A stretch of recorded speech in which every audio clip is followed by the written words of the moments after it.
زبیدہ بیگم کی آواز رند گئی۔ وہ زیان کے چہرے پر ہاتھ رکھے روتی رہیں۔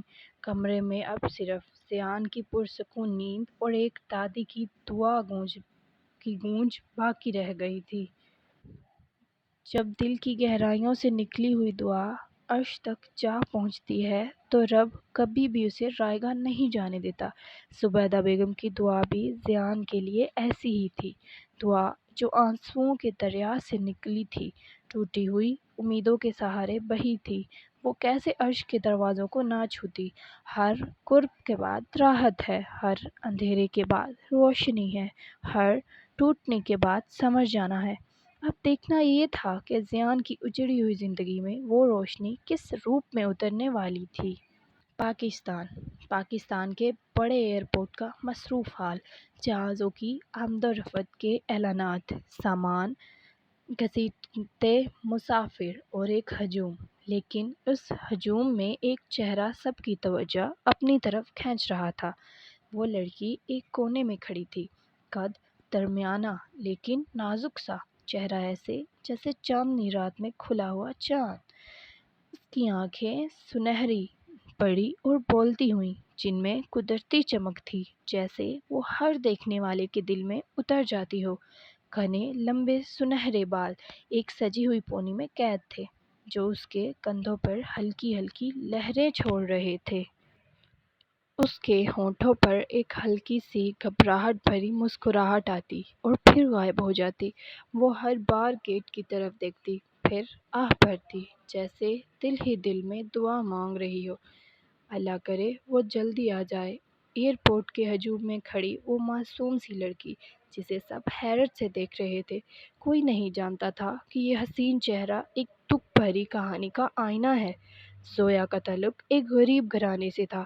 بچپن میں ہی والدین کا سایہ اس کے سر سے اٹھ گیا، یتیم خانہ ہی اس کا گھر بن گیا۔ لیکن اس یتیمی اور محرومی کے باوجود زویا کی آنکھوں میں خواب تھے۔ وہ پڑھائی میں ہمیشہ آگے رہی، کتابیں اور قلم ہی اس کا سہارا تھے۔ اس کے دل میں ایک اور شوق بھی پل رہا تھا، فیشن ڈیزائننگ کا۔ رنگوں، کپڑوں اور ڈیزائنز سے کھیلنا اسے زندگی دیتا تھا۔ وہ سوچتی تھی کہ ایک دن اپنے خوابوں کو حقیقت میں ڈھال لے گی۔ قدرت نے اس کی محنت رنگین کر دی۔ کراچی کی سب سے بڑی یونیورسٹی میں اسے اسکالرشپ ملی۔ وہاں اس نے ٹاپ کیا، اپنی ذہانت اور ہنر سے سب کو حیران کر دیا۔ اساتذہ کہتے تھے، زویا صرف اس یونیورسٹی میں ہی نہیں، یہ پوری دنیا میں نام کمائے گی۔ اب قسمت نے اسے ایک نیا راستہ دیا تھا۔ مزید تربیت اور فیشن ڈیزائننگ کے کورس کے لیے اسے ملیشیا بھیجا جا رہا تھا۔ اسی لیے وہ آج کراچی کے ایئرپورٹ پر کھڑی تھی، معصوم سنہری آنکھوں میں خواب سجائے، اپنی نئی زندگی کی طرف قدم رکھنے کو تیار۔ ہجوم میں ہر کوئی اپنی دنیا میں گم تھا، مگر زویا، وہ اپنی کہانی کا نیا باب شروع کرنے کے لیے کے دہانے پر کھڑی تھی۔ اس کے چہرے پر معصومیت، آنکھوں میں عزم اور دل میں دعا تھی، اللہ، اب تو میرا سہارا ہے، میرا محافظ ہے، میری محنت کو کامیابی میں بدل دے۔ اس کی سنہری آنکھوں میں آنسو آ کر رک گئے، مگر اس نے فوراً مسکرا کر انہیں چھپا لیا، کیونکہ وہ دنیا کو اپنی کمزوری نہیں دکھانا چاہتی تھی۔ زویا اب اپنی کہانی کے ایک نئے باب میں داخل ہونے جا رہی تھی۔ زویا نے ایک گہرا سانس لیا۔ اس کی نظریں بار بار ایئرپورٹ کی طرف اٹھ جاتی، لیکن وہ شخص، وہ ستمگر جس کا وہ انتظار کر رہی تھی، آج بھی نہیں آیا۔ زویا کے ہونٹ کپکپا گئے، دل کسی اندیکھی کسک سے بھر گیا۔ وہ مدھم سی آواز میں بڑبڑائی، وہ ستمگر آج بھی نہیں آیا۔ یہ کہتے ہی زویا نے اپنے نازک ہاتھوں سے گلے میں پہنا ہوا ایک چھوٹا سا لاکٹ مضبوطی سے تھام لیا۔ وہ لاکٹ عام نہیں تھا، یہ ایک نازک سا ٹکڑا تھا جس میں لال پتھر جڑا ہوا تھا، لیکن اصل راز اس کی ساخت میں چھپا تھا۔ یہ لاکٹ 2 حصوں میں بٹا ہوا تھا۔ ایک آدھا حصہ زویا کے پاس تھا اور دوسرا آدھا کسی اور کے پاس۔ جب یہ دونوں حصے اکٹھے ہوتے تو وہ ایک مکمل دل کی شکل بنا دیتے۔ یہ دل صرف ایک نشانی ہی نہیں بلکہ ایک وعدہ تھا، بچپن کا وعدہ، پہلی محبت کا وعدہ، وہ وعدہ جو زویا نے آج تک اپنے دل میں زندہ رکھا ہوا تھا۔ زویا نے لرزتے ہوئے اپنے حصے کو مٹھی میں سختی سے بھینچ لیا۔ اس کی آنکھوں میں آنسو تیرنے لگے لیکن ہونٹوں پر ایک تلخ مسکراہٹ آ گئی۔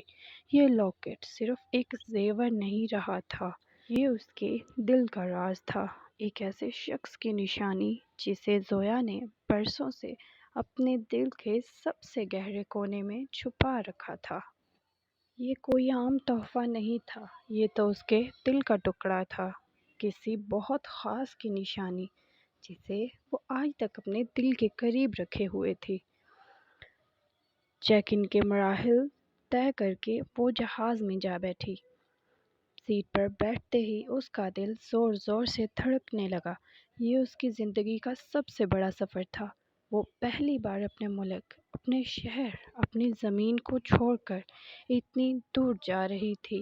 اس کی آنکھوں میں ڈر تھا، دل کہہ رہا تھا پتہ نہیں آگے کیا ہوگا، پتہ نہیں میں سب سنبھال پاؤں گی بھی یا نہیں۔ زویا نے لرزتے ہاتھوں سے اپنا موبائل نکالا، پھر ہینڈ فری کانوں میں ڈال لی۔ مدھم سی قرآنی تلاوت کی آواز سنائی دینے لگی۔ یہی آواز اس کے دل کو سہارا دے رہی تھی۔ وہ اپنے رب کی پناہ مانگ رہی تھی، اپنے خوف کو چھپا رہی تھی۔ جہاز کے انجن کی آواز، کھڑکی کے باہر نیلے آسمان اور سفید بادلوں کے منظر، یہ سب زویا کو ایک خواب لگ رہا تھا۔ دل میں بار بار خوف کی لہر دوڑتی، لیکن ساتھ ہی ایک روشنی کی کرن بھی تھی۔ میں کامیاب ہو کر واپس آؤں گی، میں اپنے خواب پورے کروں گی۔ بالآخر جہاز نے ملیشیا کے ایئرپورٹ پر لینڈ کیا۔ زویا کا دل ایک لمحے کو زور سے دھڑکا۔ یہ اجنبی سرزمین تھی۔ ہوائی جہاز کے شیشے سے جھانکتی ہی اس نے روشنیوں میں ڈوبا ہوا ایک نیا جہان دیکھا۔ چمکتی ہوئی سڑکیں، بلند و بالا عمارتیں، ہوا میں نمی اور بارش کی خوشبو، یہ سب کچھ اس کے لیے نیا تھا۔ جہاز رکا تو زویا نے ایک لمحہ آنکھیں بند کیں، پھر اپنے لاکٹ کو ہاتھوں میں بھینچا اور آہستہ سے بولی، یا اللہ، یہ سفر میرے لیے آسان کر دے۔ اور یوں وہ کانپتے دل کے ساتھ جہاز سے اتری، ایک نئی دنیا میں قدم رکھنے کے لیے۔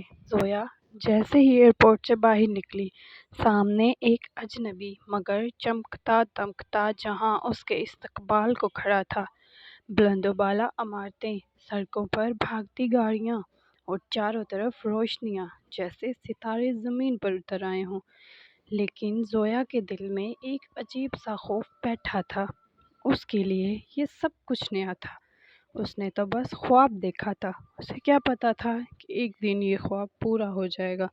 آنکھوں میں ہلکی نمی دکھائی دے رہی تھی اس نازک سی گڑیا کے۔ وہ اپنے دل کو بار بار تسلی دیتی، اپنے گلے میں پڑے لاکٹ کو چھوتی اور آہستہ آہستہ سامنے کھڑی ٹیکسیوں کی طرف قدم بڑھائے، انہیں ایڈریس دکھاتے گاڑی میں بیٹھ گئی۔ کچھ گھنٹوں بعد وہ ملیشیا کے سب سے بڑے بوتیک کے سامنے کھڑی تھی۔ یہ وہ جگہ تھی جہاں دنیا کے بڑے بڑے برانڈز کے ڈیزائن تیار ہوتے تھے۔ بلڈنگ شیشے کی بنی ہوئی تھی، جس کے اندر جھانکنے پر رنگوں کی دنیا، ماڈلز کے لباس اور ڈیزائنرز کی محنت جھلک رہی تھی۔ زویا کا دل ایک لمحے کو کانپ گیا۔ یا اللہ، یہ سب کچھ تو ایک خواب کی مانند لگ رہا ہے، کیا میں واقعی یہاں کا حصہ بن سکوں گی؟ لیکن وہ خود کو سنبھالتی، گہرا سانس لیتی اور آہستہ آہستہ دروازے کے اندر داخل ہو گئی۔ اندر ایک حسین و جاذب نظر خاتون نے زویا کا استقبال کیا، نہایت باریک نقش و نگار والی، گویا کسی شہزادی کی طرح نازک۔ ان کا نام ایلیشیا تھا، جس کی عمر 25 سال تھی۔